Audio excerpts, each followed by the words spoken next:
that game? Uh, 17-10, right? yeah. So only missed by a few points. Roughly 40? Yeah, missed by 40 fucking points, right? God. Yeah. 57. They scored 17. Yeah. What a joke.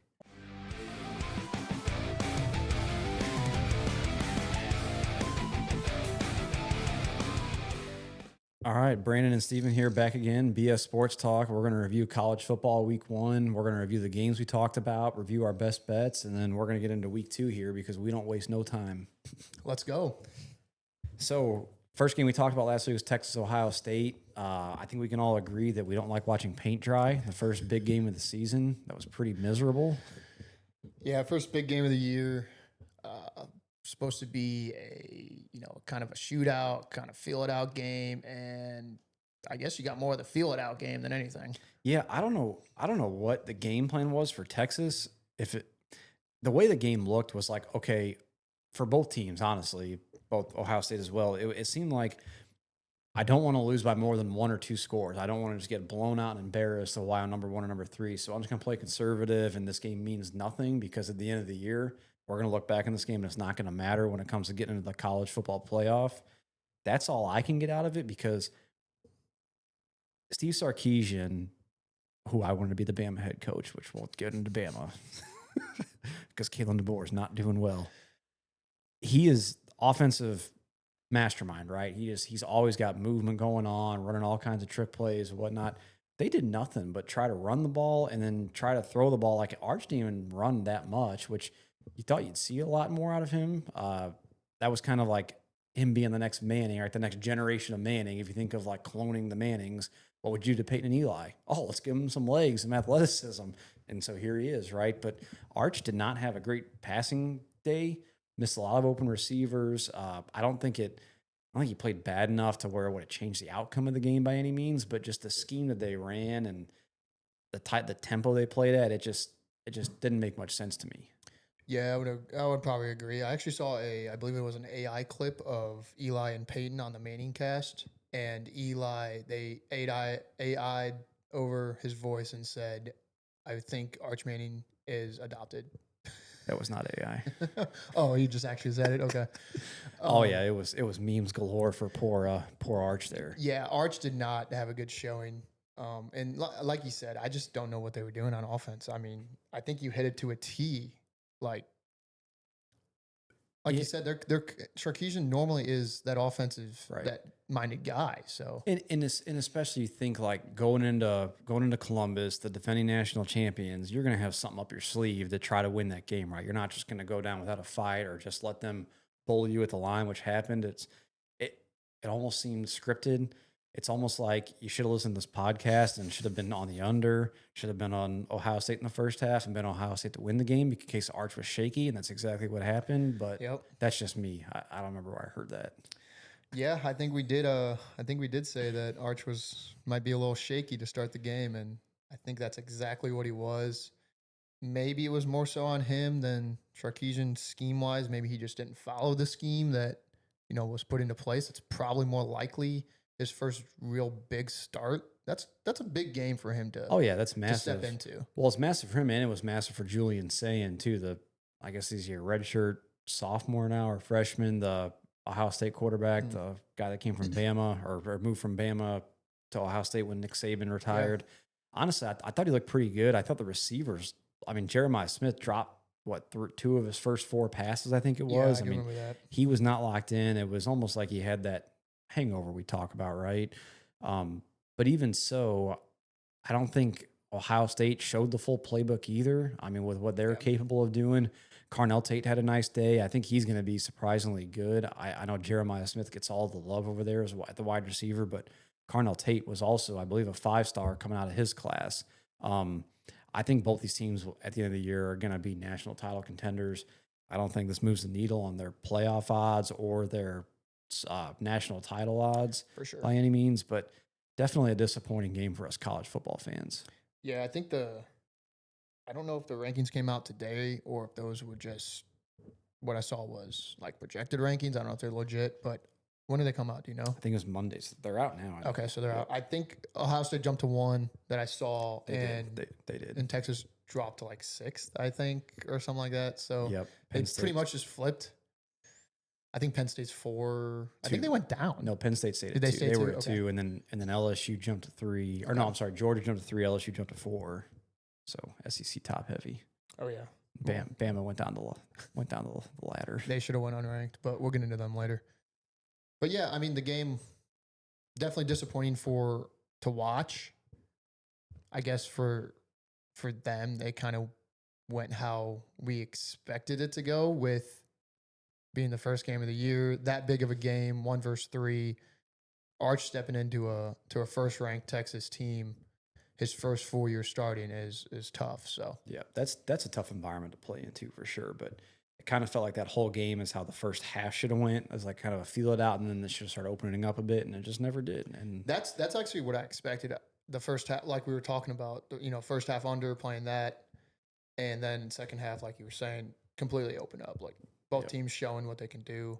Maybe it was just week 1; they weren't scared to lose the game because they know that it may not affect their national championship run. So especially now because it's 12 teams. Right. So agreed. So, but yeah, and then next game we reviewed was Clemson's LSU. This game was also kind of disappointing, to be honest with you. So we'll talk about the best bet that didn't hit here, but this game saw a final of 17-10. It saw a second half where Clemson didn't score a point. And when we previewed this game last week, we talked about Cade Klubnik, Garrett Nussmeier, these high-flying offenses and these porous defenses. It was the exact opposite. I mean, it was defenses were shining left and right. The offenses got nothing going. Klubnik and Nussmeier both look like frauds, essentially, when it comes to, if you're going to bet the Heisman right now, there's no way. Now, unless their lines move down and it's a value play at this point, but I think I don't know if they're playing too conservative as well, similar to the Texas-Ohio State game where it was like, yeah, just don't get the doors blown out on you, but it was not what we expected. Yeah, definitely another disappointment, honestly, for viewers. I mean, college football, they're going to come in, especially these top-ranked teams, assuming week 1, like they don't want to show everything. I don't think it's live or die by game 1, week 1. So I don't know. Maybe they come in not wanting to lose instead of wanting to win, which we all know can be, kind of downwind, kind of a downfall for the team overall whenever you step on the field not trying to lose instead of trying to win. So it felt like that to me, at least. Yep. No, I would agree with you there. And I think I'm going to argue this point more when we talk the Alabama game here in a minute. But I think what we're seeing in this era of NIL, now we're in year 3 of this going on. And now it really seems to be getting over exaggerated and kind of blown out of proportion. I think you're seeing that teams and schools can flip the script like that. I mean, overnight. So what you think you're getting isn't what you're getting. So it's kind of tough to make these picks week 1 now. I think we're learning that the hard way. Oh, yeah. But it's just the world we live in right now, right? So you live and you learn, you move on. But I think that you can flip a roster overnight. And I mean, look at Florida State. They went from 2-10 to just rolled the tide, and now we're ranked, 15, 16, and all of a sudden on the map to be a national title contender, maybe. Yep. And I think these being the top ranked teams coming into the year is not normal to play each other. So in past years, we see a lot of teams, like a lot of the other top ranked teams this year, the Penn States of the world, who was the other ones? Like Georgia, Tennessee. Well, Tennessee played Syracuse, little respectable, but all these other big schools, they're playing virtually nobody's. Don't try to give Tennessee credit for that crap performance. That's just BS. Hey, Syracuse are a respectable program. Unlike who Georgia play? Marshall. We are Marshall. My point. So, and Missouri played Central Arkansas School of the Blind. Exactly. Shout out Mizzou. So a lot of these top ranked teams they're used to coming in playing lower competition games. Yeah. Not out of the gate. Tune-up games, right? Yeah. They're figure out your schemes, get who's going to work where, what. Yep. Yeah. And in college, like you were saying with the NIL, there's a lot of more moving parts. So you got to get teams ready. It's not like the NFL where you return 90% of your roster every year. So You gotta get the offense and the defense clicking. Head coaches got to be good. I mean, those are moving to two OC, DCs, head coaches. You don't see it as much, but I mean, you do see it at the college level. So everyone's got to find their footing and start clicking. So, Yep. but yeah, 2 disappointing games. Well, 3 actually, because we're going to get into Alabama, Oh yeah, Florida State all here. right. So let it rip. So obviously, Alabama was a 13.5-point favorite. I think we said on this show, I don't know if it was me or you, but one of us said something about Florida State under 17.5 points. I didn't mean first half, I meant full game. So if they would have just got blanked in the second half, it would have been great, but that didn't happen. No, I don't even know. I think most of us Alabama fans Lost for are words. at a loss for words. This is probably one of the softest teams, maybe even last year's team too, that I've ever seen out of Alabama. And I don't know if you can fully blame Kalen DeBoer or if Nick Saban really is just that much of a cut above, which is probably more of that. But like Caden Proctor, offensive tackle for Alabama, he was preseason picked to be probably a top 5 pick in the NFL this year. He got worked over by 3 different guys. I mean, Ty Simpson's running for his life. We talked about we're kind of excited as a bunch of Alabama fans to see Ty Simpson sit in the pocket and throw the ball around the field to Bernard and Ryan Williams and Isaiah Horton coming in. And these guys got no time to breathe. Maybe these schemes or these receivers just aren't what we thought they were. Maybe Jalen Milroe is the next second coming of Jesus Christ, but he had nowhere to throw the ball to. Imagine you give him some guys open downfield, in the NFL, the next level. But no, they're. So let me ask you this: Do you think it's the coach change from Saban? Do you think it's the NIL coming into play with schools getting better guys where Alabama used to get all the 5 stars, all the high 4 stars? Absolutely. And it's much better for college football to be that way. Yeah. I just think the NIL is getting a little bit abused right now. I think there's ways Saban's kind of the forefather of all this, right? Everyone wants to appoint him like commissioner of college football. I think maybe you allow guys to transfer portal once in their career and that's it, or twice maybe, but overnight, I mean, your roster can just flip like Florida State. You see these guys going into the transfer portal like twice a year almost now. Like it's insane. And it's good though for guys like Tommy Castellanos, who was playing at Boston College. Now he comes on to Florida State, rolls Bama in week 1. They may go on to a 11-win season. All of a sudden, it's like, holy cow, look at this guy. His name's definitely on the map. John Material's a guy in Oklahoma too that I think is going to do the same thing.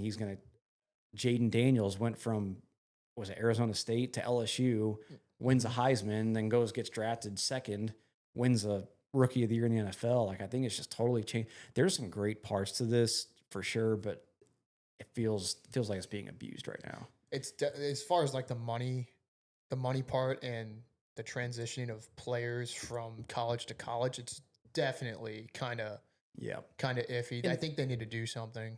And there's got to be better ways too and I'm all for these guys getting paid too. Absolutely. Yeah, don't get me wrong for sure. They should definitely get paid for the scam that the NCAA runs is unbelievable. Yeah. So these guys getting paid is great, and I'm all for it. But yeah, it's just, look at your guy Nico at Tennessee. I guess it backfired on him, right? Because he was going to get 4 or 5 mil and got 1 to go to UCLA, and now they're trash, and everyone thinks he's trash. And Joey Aguilar steps in, and they put up 40 spot game 1 and not missing a beat. So, yep. So I mean, it could be a number of things for the team. We'll see who they got this week.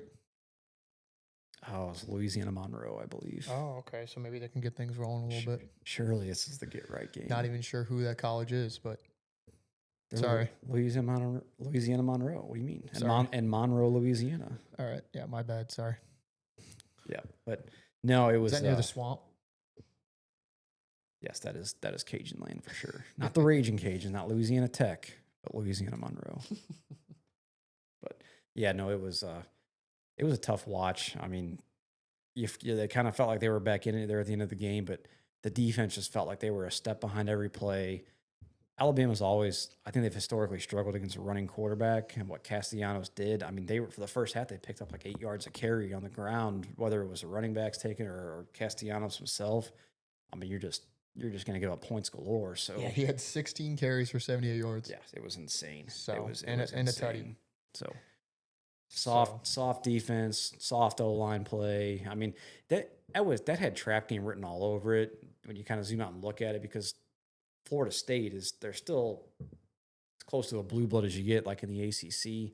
That's a harsh environment to play in. It started pouring for 2 quarters. I mean, it just makes it's just tough conditions. I mean, what, last year they started ranked at what, the 9, 10 spot? Yep. Which they had a terrible season, yes. But, I mean, I'm sure they didn't change, and I don't know this, but I'm sure they didn't change the program all that much from 2 seasons. They probably got in some pieces, Castellanos, for example, and some other pieces on the offense and defense, and, took off running again. So, yeah, I think it was probably overlooked by Bama. Just as a whole, they just thought they were going to come in, probably stomp them, and they did not. Yeah, you see it all over social media and what's going on in Alabama, and it just seems like back in the day in the Saban areas and like the prime of Alabama when they were at their peak of their dynasty, it was like you walked in there knowing you're going to lose. Yeah. That doesn't happen anymore. So like now they've got to work just as hard as everybody else to go and win those games. Yeah, I think part of that's definitely, well, for sure Saban, huge part of it. But another part of that is what I was saying earlier is, Alabama used to be the school where these 5 stars, these high 4 stars recruits wanted to go. So they got them all. At one point you'd have 3 5-star quarterbacks. Yep, they're just waiting in the wings, and they just don't. It'll be interesting to see too, because they got 2 freshmen and Keelan Russell and Austin Mack that are both 5-star guys, and only one's going to be a starter here, starting probably next year after Ty's gone. The one that doesn't start, the other one's probably going to be gone, just because. It's exactly like Julian saying at Ohio State. Let's just go get Alabama to all the work recruiting these guys. Someone will pay them. Here's $3-4 million bucks. Why not? Yep. So, which can't blame the guy. But Alabama can do the same, right? They can go. Yeah. They could have gone to Jeremiah Smith and here's 10 mil if you really, and then here come play with your buddy Ryan Williams. Yeah. What was he non-existent? Smith? Yeah. No. Williams. What did he do?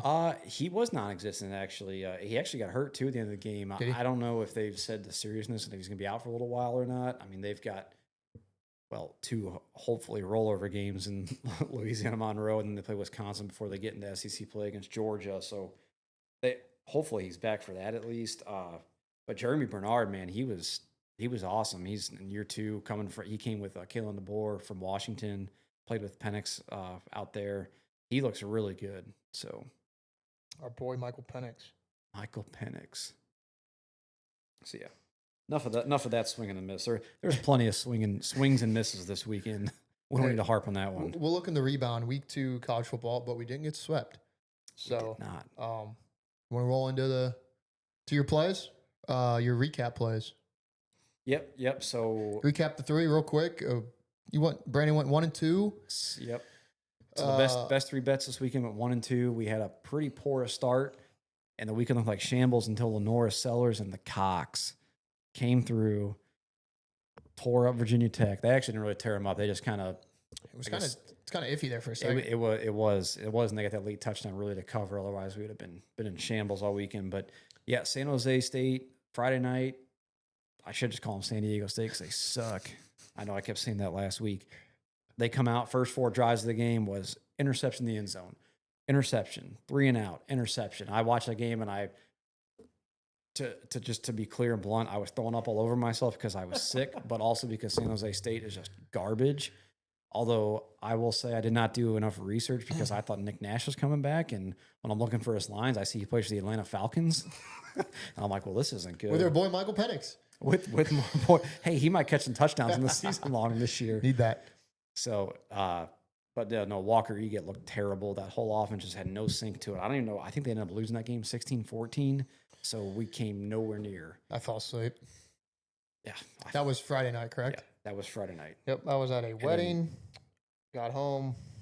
It was a late game, turned the game on. You didn't miss much. And I think I passed out with the game on. I tell you what, that Mountain West logo that we talked crap shit on last week, it looks a little bit better in blue and yellow, but it's still pretty brutal. Oh, it's so better bad. Better than that pink or purple and black, whoever we were watching. So bad. So San Jose State, ban list. For now. Here we go. We like to go back to the wells. Then pick 2, Clemson, LSU. Clemson, LSU over. So we only missed by 40 points in that game. We talked about it a little bit, right? We previewed pretty big day for the two Heisman hopefuls, two big offenses, two porous defenses, and it was the exact opposite. So that bet was dead before it started. I think we saw 10-7 at halftime. Is that right? Uh, Yeah, 10-7 at 10-7. halftime, needed 40 points, Yep. and we got 14 more. So, yeah, we came up well shy. Yep. Brutal watch. Not much to say there. Just brutal. Honestly. And then Sunday rolls around, and Lenora Sellers comes in and saves the day. So only down one unit on the weekend, not too bad. 1 and 2 week. Again, we talked earlier on the podcast. Week ones are going to be tough in college football. A lot of turnover. You don't expect, or teams don't perform the way you expect them to. I mean, A lot of moving parts. I mean, if you would have bet under 30 points, you would have been a rich man in this game because I don't think anyone expected that kind of game. So. Honestly, you took the over in a bunch of the big games. Besides that Miami Notre Dame game, I think that snuck over. But all the other ones hit the unders. Yep. So if you just took all the unders, I mean, it was an under week. Yep. And then Lenore's comes in and covers by 8 and saves the day. And do you think be from the way that Nessmeyer and Klubnik and some of the other guys performed this weekend, Arch, that Sellers' Heisman odds have went up? Probably. Or I guess down. Yeah, and I don't think Sellers played that great by any means. I think he ran, maybe he ran for 70. He had I know he only got through for 200 or so. I think he ran for 70 and a touchdown. And I think he had the first touchdown of the game. Yeah, I just saw his deep ball at the end of the game to cover the game. And that was beautiful ball. That was beautiful.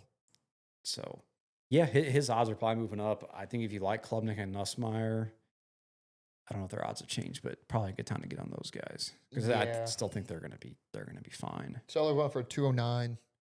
Tutty, how much you 25 yards on the ground with another touchdown. So 2 total touchdowns, 200 through the air. So not quite the video game numbers. Yeah, not quite Heisman numbers, but everyone had a slow week. So I guess we'll see. So yeah, we fully plan on rebounding 3-0 this week. Yeah, brutal week 1. All right, let's just rip it. Brandon, give us week 2 plays. Let's hope it's a little better. So, first play of this weekend here, week 2 of college football. We are going to go to the University of Memphis Tigers, right? Memphis Tigers. Yep. The Memphis Tigers. A lot of Tigers. Kind of our counterpart here in St. Louis when it comes to crime, right? We love some Memphis, Tennessee. It's shout out Young Dolph. Young Dolph, the king of Memphis, baby. So they're playing Georgia State this weekend. And Georgia State, I think the Panthers is who they are. Just misery. Sure, sounds right to me. Just misery. And if anything, Memphis puts up numbers. They put up points. I believe they scored, Georgia State gave us 63, but they played Ole Miss. I mean, I think anyone in whatever conference, or they may even be an FCS school, I don't even know, is giving us 63 to Ole Miss. So kind of hard to use the week 1 games. But coming in, quarterback Brandon Lewis from Memphis, he synced real well with that offense. That's a high-flying pass offense, kind of like what I kind of argued on San Jose State last year, right? That's their bread and butter, high tempo, throw the ball. They got a couple good running backs as well. Memphis was scoring 35 points a game last year. 35 happens to be the team total over, which is where I'm going with this pick. So Memphis team total over 34.5 right now against Georgia State. And last week they played Chattanooga, FCS school again. You kind of take that stuff with a grain of salt. But instead of racking it up on them, putting 60-70, they stopped at 45. I think they won 45-7, 45-14, something like that. I do worry about Memphis's defense, which is why this big spread worried me. But I'm not worried about them getting into the 35-40 range at all. I think this is kind of I don't even want to call it a better school to try to get your offense in tune before the season starts. But it's another week of let's figure out what we got, throw the ball around, and I don't see them not covering 35 points here. So Memphis team total over. Yeah, I think Memphis they were ranked last year, weren't they? To start the year? I don't know if they've ever got ranked, but they had an 11-2 season last year. I know that. Did this Brandon Lewis return? No, he is a transfer from I think a MAC school. Can't remember. Yeah, I think it was a MAC school. Okay. Memphis team total over. Running quarterback though, he could do with his legs. I don't expect a whole lot of that in this game because they're just going to be giving it to the Panthers. Yeah. Game on Sunday or Saturday. NFL's back, so yes, I believe these are all Saturday games now. I think we're back into normal life. Normal NCAA college football Yep. life. No Thursdays, Fridays, Saturdays, Sundays, Mondays. It was a full weekend of college football, which was kind of nice. Although some of the big games sucked, but yep. All right, pick one. Go ahead and rip it. All right, pick two. We're gonna go. We're gonna pick a basketball game here. We're gonna take the University of Illinois versus Duke University. And this is Illinois -3 on the road at Duke. I would take this in basketball if this was a basketball game as well, but this is football. So, no, I think this Illinois team, they were ranked 12. They probably moved up with Bama dropping out of the top 8, or a couple teams dropping out of the top 12 in front of them. I think Luke Altmaier and this offense that's returning for Illinois is legit. I think these guys are going to be in any game they play. You could go put them against an SEC school, an SEC defense, and I think they're going to throw the ball, score 20, 30 points on you. Duke's secondary is also pretty much in shambles. I don't know what it is. I don't get why this line is only 3 points. I mean, Illinois has got some high expectations this year. They've got national title aspirations. I mean, I don't see they're in the Big Ten, right? Yeah. Big Ten. Yeah. Yep. They're probably my Big Ten favorite for sure. I just think that I think this offense is too good to only be given 3 points against Duke. And Duke's got to know they've got a pretty good run game, a pretty good O-line behind them. So they're going to try to control the clock, that's for sure. But I still think at the end of the day, 3 points is not enough. They have a new quarterback as well. Duke does, yeah. Duke has a new quarterback. Short spread. -3 just feels like, what are we doing with this number? Because that tells me that neutral field Illinois is only a 6-point favorite. I mean, I think Illinois is a 2-touchdown team better than Duke is. I just think that Illinois, if they really find that groove, I mean, they can just air raid offense and run away with this game. Duke can't keep up with that. Duke needs to get an early lead, a turnover or two, and just run the clock out and pray to God Altmaier and crew doesn't have enough time to just walk up and down the field with them. So that's why I love Illinois -3. Yeah, Illinois is, I believe, ranked. I believe they moved up to 11. At least 11 because they were 12. Yep, they moved up to 11 with the new rankings this week. So, yeah, I mean, -3 seems way too short for a Blue Devils team that honestly probably couldn't tell you a player on it. So, and I know Illinois has been on the upward trends, especially they had a pretty good season last year. They did. I believe they had an 11-win season last year too. Yeah. If I recall right. Maybe I'm wrong. Fact check me. Chat. 10-3. 10-3. Close. 10-3 in the year, so. Yep. I believe they lost Pat Bryant, who is I work with a Pat Bryant, funny enough. But Pat Bryant Shout out Pat. Shout out Pat.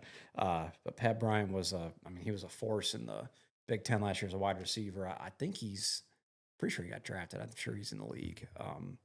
But they still have a lot of experience there at the wide receiver room and then the O-line in general. And I think that's enough to.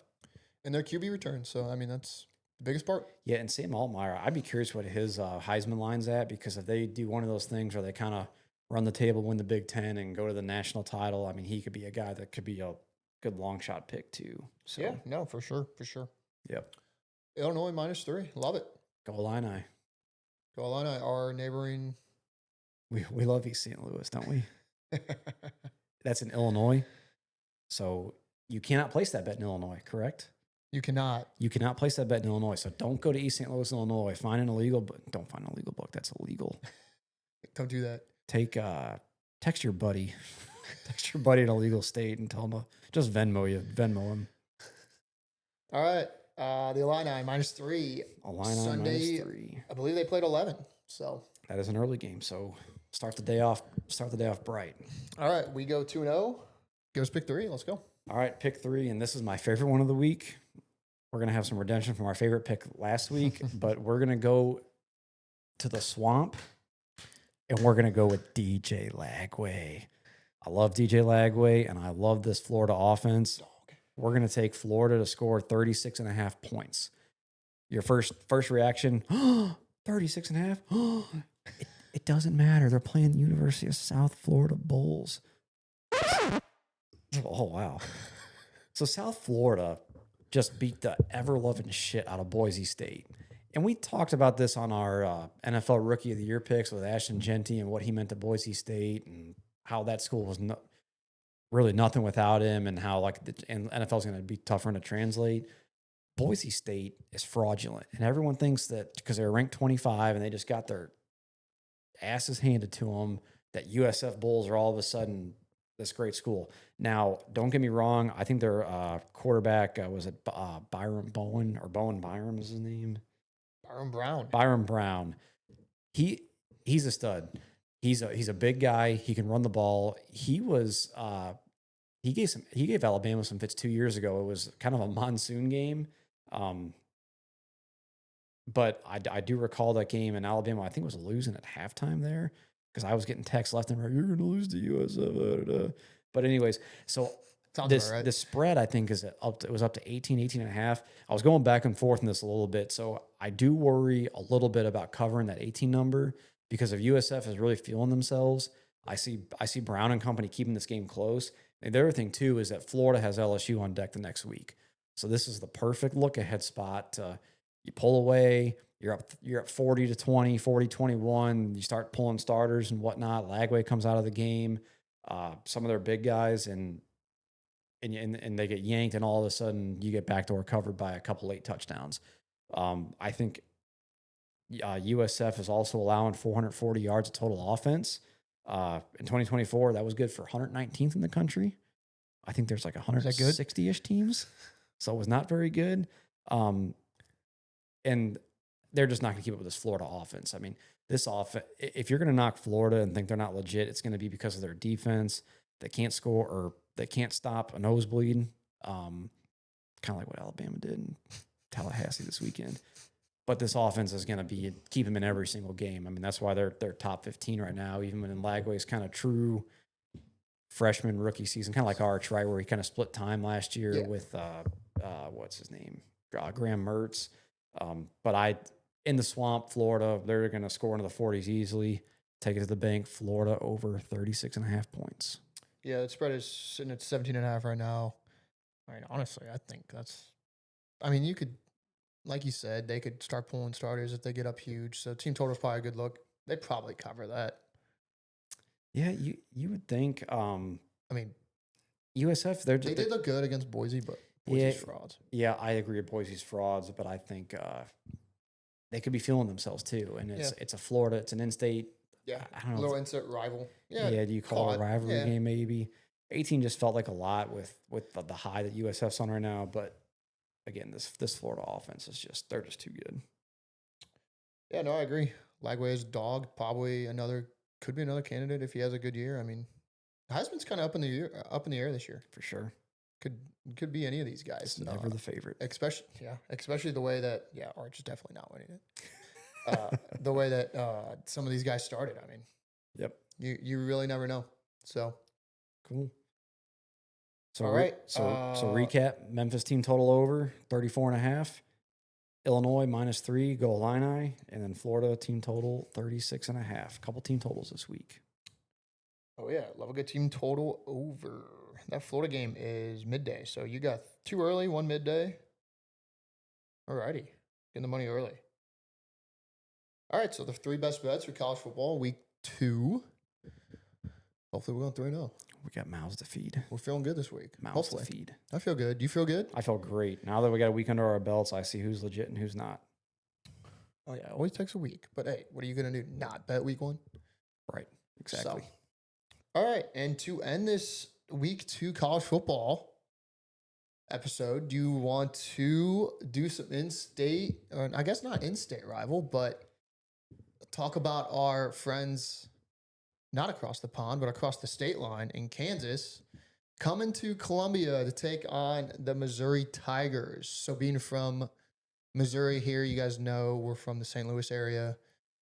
We have a lot of Mizzou Tigers fans near us. Mizzou folk, M-I-Z. Columbia is about an hour and a half away. Been to a few games myself. Undefeated. So if you need me to go to win a game, just invite me, pay for my ticket, drive me down there, give me some beers. I'm going to go. But do we want to rattle off a little recap of this game? Talk about it a little bit. Sure, why not? Being from Missouri, Why not? and for our fellow Mizzou fans listening, I know there's probably a few of you. Yep. So what are they? I don't even know what they call this rivalry. They call it I-70 or something like that. I-70 stupid. no, that's like the That's Cardinals and Royals. yeah. I don't know. They probably don't have it. Well, they haven't played in like 35 years or something. Yeah, So I don't know how you can call it a rivalry, but that's true. they do it, which Man, doesn't make any sense. So Yeah. you're Tigers fans out there, why the hell don't they play each other? Yeah, let us know. Drop in the comments. But yeah, so the line is 6.5. The Tigers are favorites. Over under is 15.5. It is in Columbia. Gonna probably be rowdy. For sure gonna be rowdy. Kansas looked good last week. Yeah, no, they did, and I think Kansas is really turning that football program around. They got quite a heavy investment in that stadium, which they debuted week 0. I think it was. It was week 0 they played. Did they play week 0? If they did play- did, they whatever did. week they played at home, yeah, it was. They did play week 0. Love their football uniforms. Honestly, they look good. Helmets look good. They got a stud quarterback. Now, being from Missouri, I got some pretty good insiders here, and I got a text today that I was supposed to share on this podcast on why Mizzou's going to win. So it was 3 reasons, and I'm going to read them off here. Hold on. So the first reason why Mizzou's going to cover is AU. Second is AU, and third is AU. So whatever that means, that's the insight that the locals have. I don't know if I agree with it too much because I think Jalen Daniels is too good of a quarterback, and I think Missouri's going to struggle with the running quarterback. I'm comparing this to Jalen Milroe last year, where I was told they were going to dog walk Alabama, and then they got blanked 34-0, if I recall that correctly. But someone in the comments tell me if I'm wrong on that game, but I think that was right. So Well, I was getting text messages last weekend, this past weekend, about week 1 for Mizzou, who they played Central Arkansas, and getting texts about the team looking bad besides Bo. So only Bo looked good. the team looked bad. The team looked bad. Oh, all I heard was how great they are because they never blow teams out 65-6 or whatever it was. This was a little overreaction in the first half. No, it's the typical Missouri people. They might have left early. Went and got some pizza, but no. All I was hearing was the team's bad. Only Bo's good. So Bo Fibula, Fibula. pretty boy. It does What's his sound name? like Fibula. I don't know. Bo. Bo knows. Who do they got wide receiver? Isn't Theo East gone and Luther Burden? Like, what are these guys excited about? I just don't get it. Definitely gone. Hardy. I was told Burden's going to win the Heisman last year by a specific. Actually, the same insider that texted me about the 3 reasons why. So we might just stop listening to him. Actually, I didn't get formal confirmation, but this fellow, we'll call him, will be on for the Alabama-Missouri week, and we'll make sure to have a segment specifically on that game. Oh yeah, he'll definitely have to come on for that. That'll be a good little segment. That is week 6. Yeah, somewhere around Week there. 7. Sounds about right. In Como. No, I don't have the too much of the Missouri Tigers insight. So I don't know. We invited this fella on, but he kindly declined for KU Mizzou game this week. So, But either way, it'll be one of the better games this week. Week 1 had some good matchups. Week 2, not so much.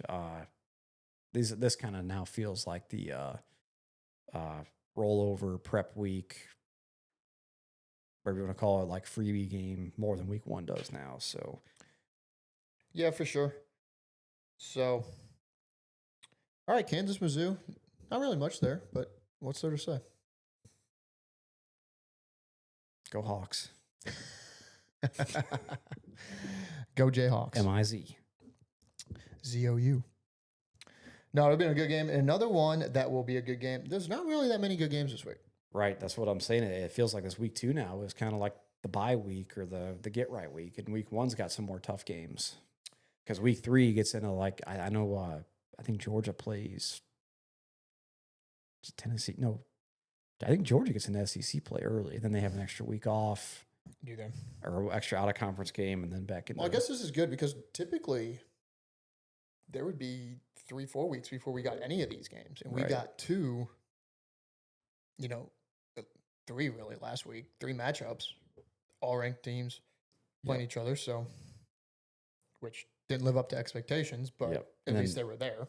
Yep. And then the other game too that I'm probably most excited for this weekend, I would say, is Michigan, Oklahoma. Yep, college game days there. College game days there. Two blue bloods, two ranked teams, two teams that have high hopes this year, and also two teams that we don't really know what they are. They've got a lot of new pieces. Very excited week ones, but they played similar to Missouri, University of Central Arkansas, School of the Blind, or whatever their mascot is. The nobodies. So not a whole lot to really go off, right?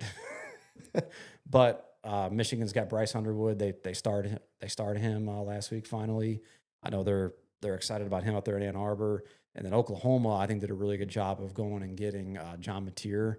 He threw for 400 and a couple touchdowns in week one. Again, look who they're playing. That's like saying Bo Pribula is going to win Heisman, which I've heard that a few times. And then at the same time, you got Justice Haynes at Michigan, too, running back. I believe he ran for like $150 and 3 touchdowns.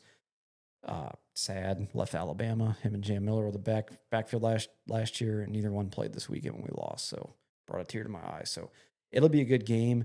I think Oklahoma's a 5.5 point favorite right now, and that feels like the play. Norman feels like so Oklahoma's in the SEC now, right? So you can't really say or compare it, I guess, because they are in the same conference. But it feels to me like Norman is what Jordan Hare is in the SEC, where it's like you play that Iron Bowl every year. It feels like every night, no matter who they're playing, Auburn can win that football game, regardless of how poor they are, who the opponent is. Some kind of magic's going to happen. It feels like Norman, Oklahoma is the same thing. So, Yep, line's sitting at 5.5 on most books, 45.5 for the over. Probably is the under a look here? you said 45.5. 45.5. It's a little low, See, but that surprised me with especially the way those two offenses played, even playing nobodies with the amount of points and yards and just total offense they put up. I would like to see what Michigan and Bryce Underwood's going to look like. I think they're going to be fine running the ball with Justice Haynes and that, I'm sure, loaded 5-star front that they've got.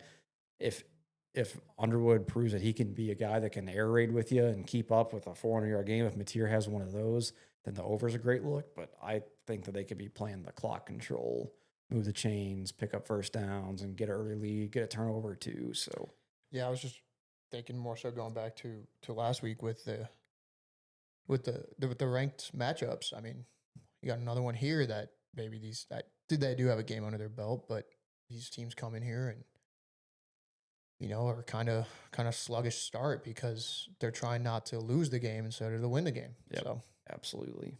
But for sure, that's the Saturday night game, the main Saturday night game. So should be a good one, leading us into the NFL on Sunday. So, like you said, game day is going to be there. It's always fun. Some people thought it was going to go to Mizzou, Kansas. Unfortunately, game day has boycotted Columbia. People don't care about Mizzou. Wow. Tell it to someone around here. But yeah, so MIZ.